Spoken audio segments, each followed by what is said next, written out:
بسم اللہ الرحمن الرحیم۔ السلام علیکم۔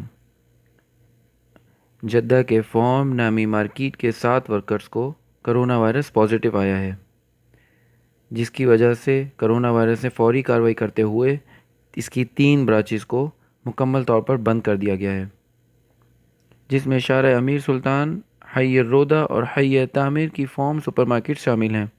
اور وزارت صحت نے کہا ہے کہ اگر کسی شخص نے اس ہفتے میں جدہ کے ان برانچز کی سپر مارکیٹس میں وزٹ کیا ہے تو وہ اپنے آپ کو فوراً 14 دن کے لیے کوارنٹائن کر لے اور کوئی سمٹمز آنے پر وزارت صحت کو فوری خبر دے۔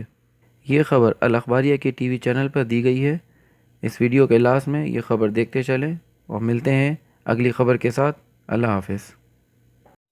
تواصل أمانة محافظة جدة جولاتها الرقابية على محل التموين والمراكز التجارية بالإضافة إلى محل التجزئة، حيث أعلنت إغلاق 3 فروع بعد ثبوت حالات مصابة بالفيروس من العمالة في السوق. وللحديث أكثر ينضم إلينا من جدة مراسلنا عبد العزيز إدريس. أهلا بك عبد العزيز معنا ومساء الخير. ما الجديد لديك حول هذا الموضوع، حول إغلاق فروع أحد المراكز التجارية لديكم في جدة؟ نعم، شكرا لك محمد. مساء الخير عليك وعلى مشاهدينا الكرام.